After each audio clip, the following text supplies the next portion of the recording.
Livro dos Espíritos. O estudo ajuda a compreensão dos postulados de Jesus, o nosso mestre querido. E nós precisamos estudar, nesses tempos difíceis, um tanto mais, para compreender melhor os ensinamentos de Jesus, para colocá-los em prática e para termos mais esperança, paciência, serenidade diante das adversidades. Vamos fazer a nossa prece, preparando o nosso campo mental, espiritual, para as reflexões que vamos fazer. Senhor Jesus, nosso mestre querido, nós agradecemos muito pela oportunidade feliz de estudar, agradecemos pela bênção da vida e a nossa gratidão, Senhor, por todas as dificuldades que estamos vivenciando, porque sabemos que são para o bem da humanidade, que possamos amadurecer espiritualmente e viver de maneira digna, tendo fé, esperança, alegria e ânimo.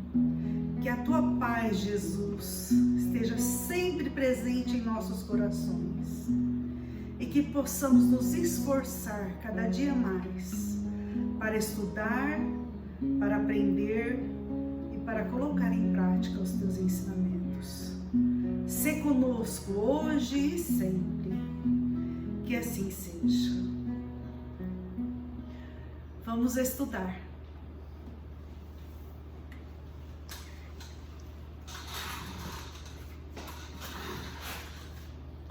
Olá, dando continuidade aos nossos estudos, como fazemos todas as terças-feiras aqui no Consolador, e nesses momentos de isolamento social, de uma maneira virtual, nós vamos começar hoje o quarto livro do Livro dos Espíritos. Nós sempre lembramos que o Livro dos Espíritos é dividido em 4 partes, ou 4 livros, e nós entramos no quarto, que é o livro que trata das esperanças e consolações. Este livro, ele vai nos falar muito próximo acerca da situação de isolamento, de tristeza e de dificuldades que estamos vivenciando no momento. Então o livro diz que trata da felicidade, da infelicidade, esse quarto livro, né? Infelicidades relativas, perda de pessoas amadas, né? Olha quantas pessoas não estão desencarnando neste momento por conta do Covid, da Covid, né? Decepções, afeições destruídas, uniões antipáticas, medo da morte, não é? Eu tive Covid ano passado e confesso que nos primeiros momentos em que eu estava isolado, trancado no quarto, eu pensava muito na morte, né? Não pode ligar a televisão, né? Se ligar a televisão só falam nisso, é natural que a gente se preocupe, né?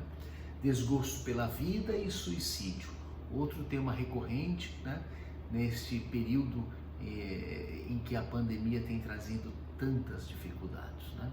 E nós vamos começar hoje na questão 920 que trata da felicidade e infelicidade relativas.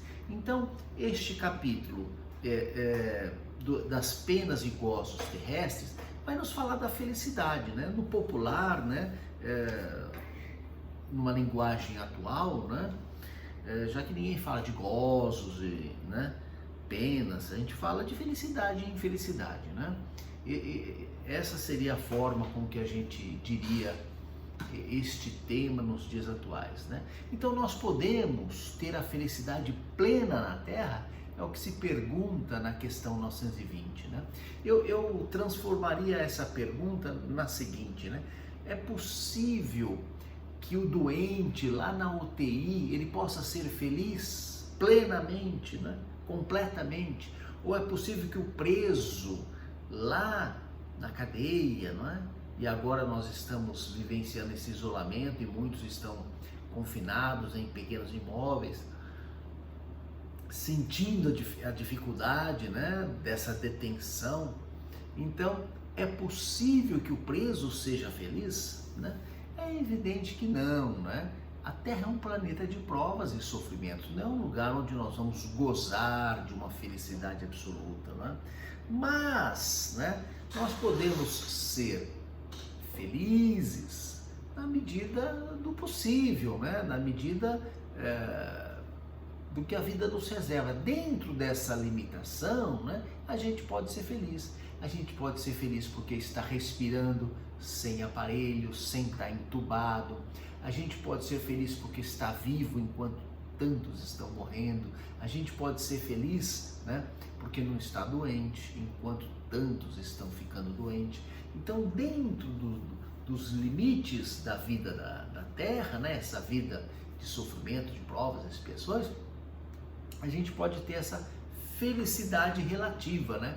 E este já é o tema da questão 921, né? Que fala assim que o homem é quase sempre o senhor, o arquiteto da sua própria infelicidade, né?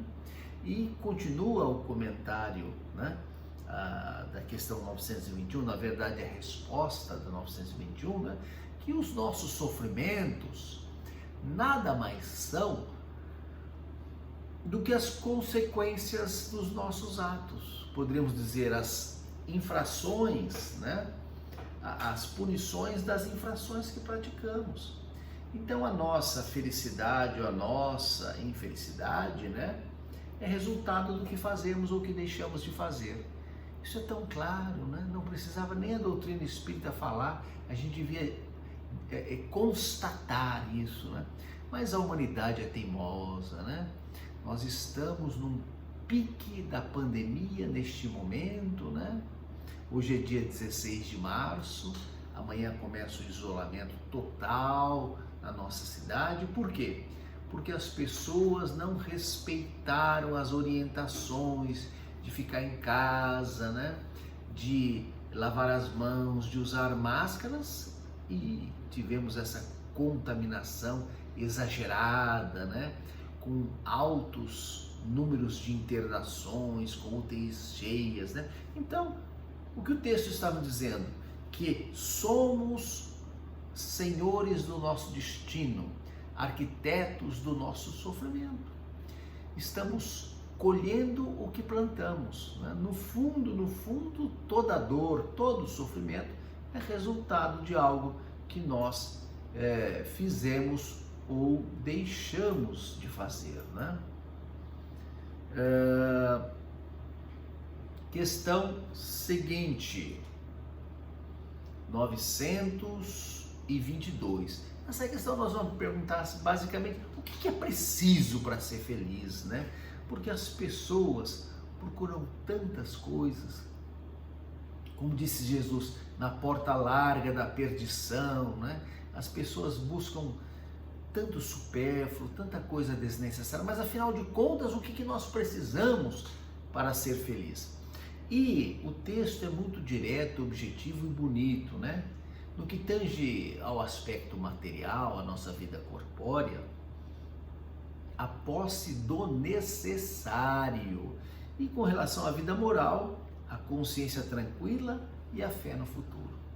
Então, a posse do necessário, nós não precisamos de exageros, nós não precisamos, né, de supérfluos, né?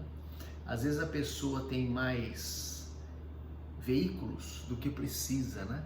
Então ela tem aquela dificuldade de guardar na garagem, tem que ficar lavando, pagando imposto, né? De vez em quando dá partida para não descarregar a bateria, mexe um pouquinho para o pneu murchar. Quer dizer, temos que ter o necessário, não precisamos mais do que isso, né? Excesso de roupas que não tem onde guardar em casa, né? Ficam estragando ali. Às vezes a geladeira está tão cheia que temos dificuldade para achar as coisas. Então, só o necessário, né? E no que tange ao aspecto moral, a consciência tranquila, né? De ter feito a coisa certa, né? Mas com um julgamento rigoroso, né? Não esse julgamento generoso que geralmente nós fazemos dos nossos equívocos, né? Somos rigorosos ao julgar a conduta alheia, né? Mas generosos quando nos referimos a nós mesmos, né? E a fé no futuro. Temos que crer que dias melhores virão. Passamos por momentos difíceis, sempre passamos, a humanidade sempre passou, as pessoas sempre passaram por problemas, né? E nós superamos. Temos que acreditar, né, que Deus, o nosso Pai, que é todo amor, toda bondade, não está fazendo tudo isso à toa, mas para o nosso progresso, para o nosso crescimento, não é para o nosso sofrimento de forma inútil, né? Tudo tem uma razão de ser, né? A questão seguinte é a questão 923, né? Fala, mas o que para um é supérfluo, para o outro não é o necessário, né? E o texto nos diz, o Livro dos Espíritos nos fala, né, que as nossas ideias materiais, os nossos preconceitos, as nossas ambições, as nossas ridículas extravagâncias, né? É o que está no texto, né? As nossas ridículas extravagâncias. Aqui numa outra tradução fala defeitos ridículos, né? São essas bobagens nossas, né, que fazem com que às vezes a gente precise do supérfluo, né? A gente cria falsas necessidades, a gente, né, se ilude e acha que bobagens são extremamente necessárias, extremamente importantes, né? Não é por aí, né? Isso só vai nos fazer sofrer, né? O texto faz um raciocínio, diz assim, uma pessoa que tinha 50 mil libras de renda, né? Vamos dizer assim, uma pessoa que tinha 10 mil reais de renda, né? E ela perde o emprego e passa a ter um benefício lá de 3 mil reais. Ela se sente o maior dos infelizes, mas ela ignora ao seu lado uma pessoa que vive com 1.000, né? Então, o que para um é supérfluo, para outro é necessário. Quer dizer, são necessidades que nós criamos.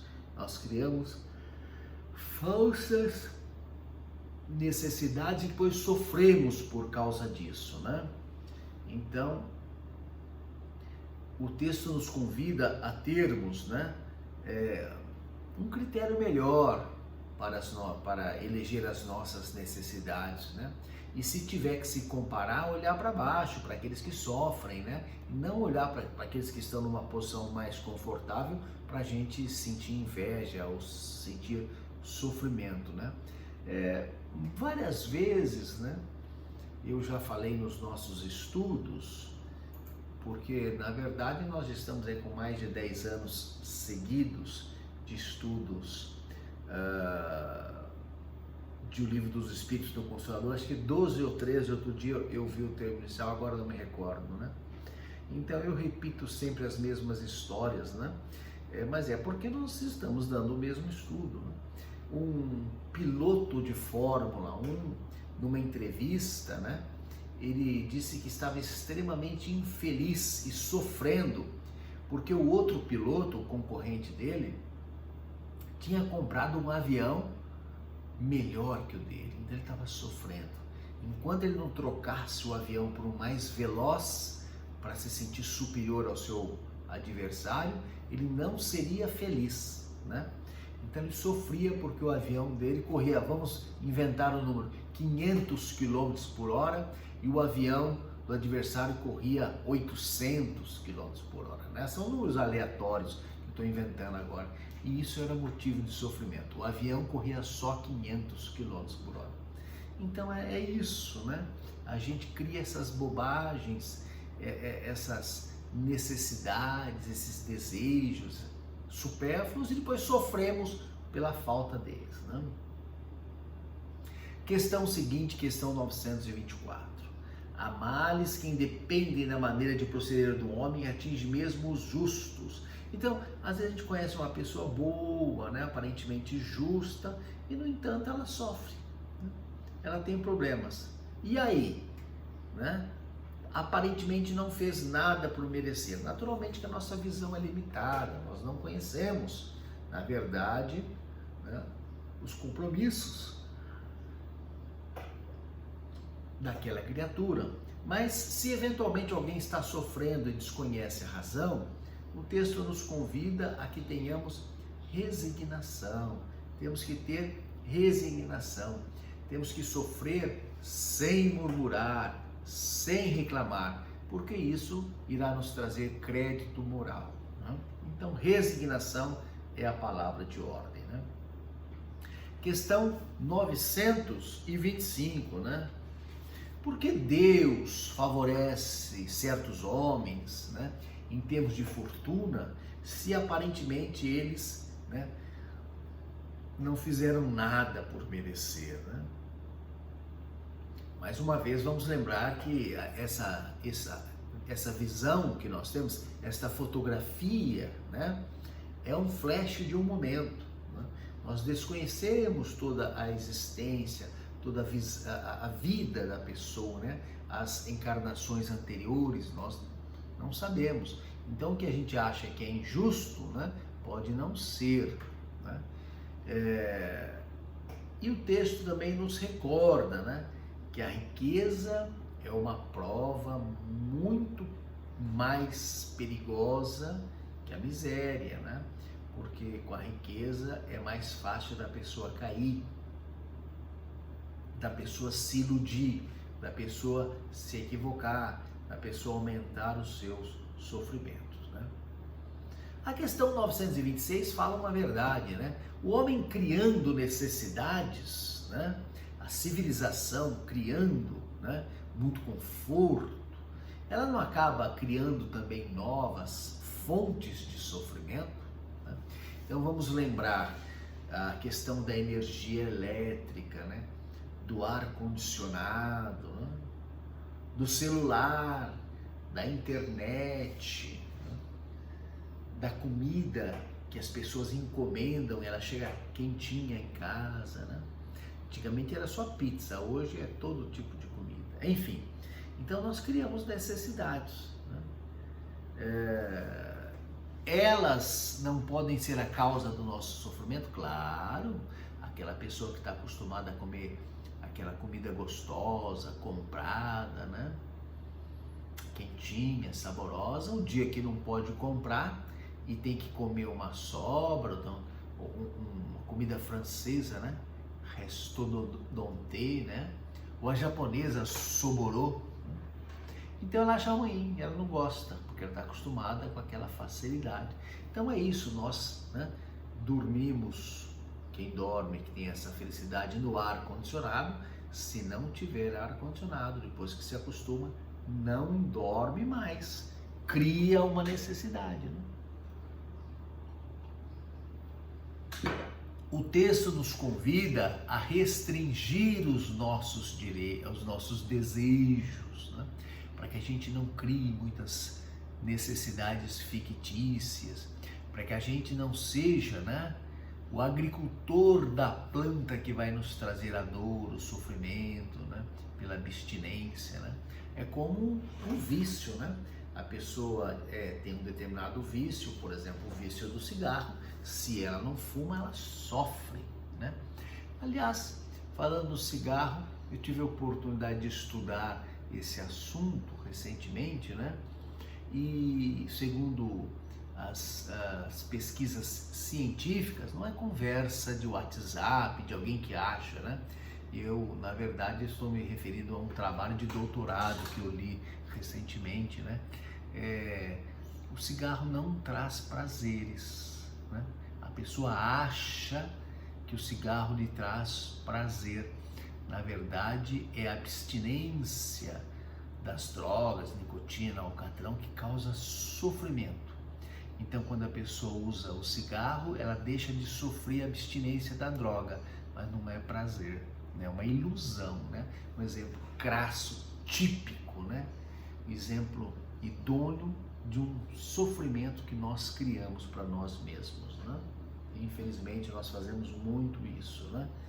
Eu falei do cigarro, mas cada um deve adaptar o exemplo, né, para aquilo, né, que lhe compete, para ver o que é que criou de necessidade, de falsa necessidade, que agora sofre com aquilo, né? Necessidades fictícias, né? O mais rico é o que tem menos necessidades. Está aí na 926. O mais rico é o que tem menos necessidades. Isso é profundo, né? O mais rico não é o que tem mais, é o que precisa de menos para ser feliz, né? Meu pai costumava brincar e falar assim, para ele o sonho de consumo é um chinelo, havaiana e um calção, né? Para ficar tranquilo, relaxado, né? E se possível, né, na praia. Todo mundo quer isso, né? No momento não pode, está fechada a praia, né? Enfim, dando sequência aqui às questões, né? Vamos à questão 927. A questão 927, ela fala assim: não há dúvidas de que a felicidade, o supérfluo, não é forçosamente indispensável, porém mesmo não se dá com o necessário. Ora, não será real a infelicidade daqueles a quem falta o necessário? No direito nós trabalhamos muito o conceito, né, dos bens que nós classificamos em necessários, úteis e supérfluos. E eu tirei dessa classificação do direito uma lição para a vida, né? E falo muito isso, tanto falo que meus filhos até repetem, né, de tantas vezes que já ouviram, né? Então, às vezes é muito comum a gente ver as pessoas falarem assim: ah, vou fazer tal coisa, né? Começa pelo supérfluo, né? Eu me lembro de ouvir pessoas: ah, vou comprar uma motona, né? Recebeu o fundo de garantia, comprou uma motona, né? Com todo o dinheiro do fundo de garantia. Aí no dia seguinte não tinha dinheiro para o documento da moto, não tinha dinheiro para o combustível, né? Ia enfrentar um período de desemprego, né? Quer dizer, o fundo de garantia é um dinheiro para sustentar a pessoa quando ela fica desempregada. É esta a política, né, do fundo de garantia. Acaba sendo um salário por ano, né, 8% ao mês, no final do ano dá mais ou menos um salário. Então a pessoa ficou, por exemplo, 5 anos trabalhando, levantou o fundo de garantia, teria em tese 5 salários para passar 5 meses, né? Aí ela compra um supérfluo e no dia seguinte não tem dinheiro para comida. Então o conceito, né, é muito importante. O que é necessário para a nossa sobrevivência, né? O que é útil e só depois o que é supérfluo, né? O texto fala que a privação do supérfluo que causa sofrimento, né, é culpa daquele que elegeu, né, aquele desejo, aquela necessidade fictícia como algo importante para si. Então ele vai sofrer por não ter, mas é culpa dele, né? Já a falta do necessário, né, pode ser às vezes até por culpa alheia, mas aí esse outro vai responder perante a lei de Deus, né, e eventualmente até perante a lei dos homens, né? Questão 928, né? Já estamos quase terminando neste formato que nós fazemos virtual de 30 minutos mais ou menos de estudo, para o vídeo não ficar muito pesado e depois demorar muito para postar e para baixar, né? Questão 928, né? Aqui o texto nos fala assim, a questão da vocação, né? Todos nós temos uma aptidão, um talento para alguma coisa, mas pode ser que isto não tenha muito status, né? Não dê muito ibope, e a gente por orgulho, por vaidade, escolha fazer algo, né, que tem um clamor social grande, né, as pessoas valorizem, né? Então a gente vai fazer algo só para aparecer, por orgulho, por vaidade ou para ganhar mais dinheiro, e nem sempre temos o talento, a vocação, né? A aptidão para aquela outra coisa. E quando a pessoa, né, faz algo que ela não gosta, ela sofre, né? Buda disse: escolha para fazer o que você gosta e você nunca vai trabalhar. Ele quer dizer, quando a pessoa está fazendo o que gosta, ela não sofre, ela não se incomoda. Então, aquele que trabalha com o que gosta, trabalha feliz, não se cansa, né? Mas aqui o texto nos convida à reflexão, né? Para que a gente faça algo que a gente tenha aptidão, talento, vocação, e não escolha para fazer, né, as coisas por orgulho, por vaidade, né? O texto fala numa época também que os pais queriam que os filhos estudassem isso ou aquilo para ter status. Isso é um equívoco, não é? Eu já estou beirando os 40 anos, né, de serviço, comecei a beber. E no fórum, né, 40 anos de serviço no fórum, serviço jurídico, né, trabalhando e também lecionando direito. E o que eu posso dizer, né, dos nossos índices, né, que o Brasil tem mais faculdade de direito que o mundo, né, que o Brasil tem mais processo que qualquer país do mundo, né, que o Brasil tem mais advogado, enfim. Nós não precisávamos disso tudo, né? 10% disso já era muito, né? E esse 90% de pessoas que sobram, né, poderiam produzir algo, alimento, tecnologia, saúde, segurança, educação, né, mais importantes do que só produzir processo, né? Na verdade, o processo é só um custo para a sociedade, um sofrimento, um ônus, um encargo, né? Não é nenhuma vantagem. Mas por quê, né?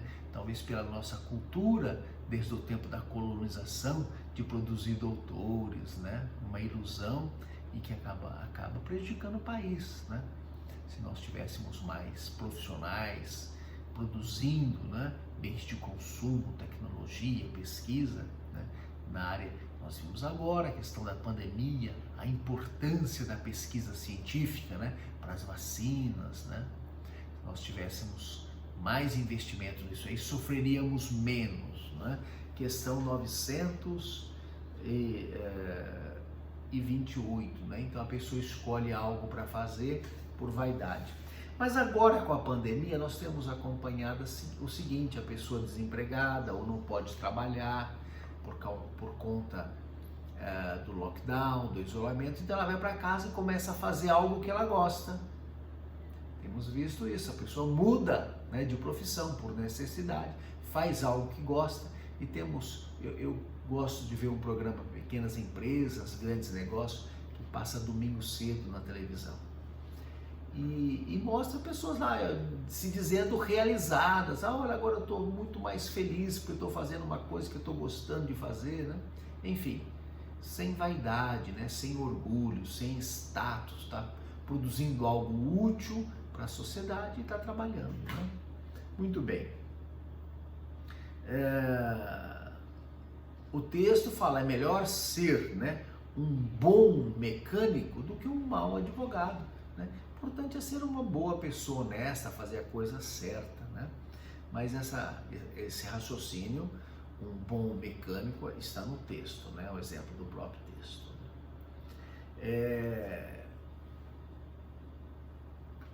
Nós poderíamos lembrar também que as pessoas, né, hoje em dia, né, com essa ilusão, né, da exposição que a mídia permite, as pessoas querem ser famosas, né? BBB, youtuber, né? Pessoa quer ser um influencer, quer estar, né, na mídia, achando que isso é felicidade. Na verdade, isso é ilusão, né? Isso é ilusão.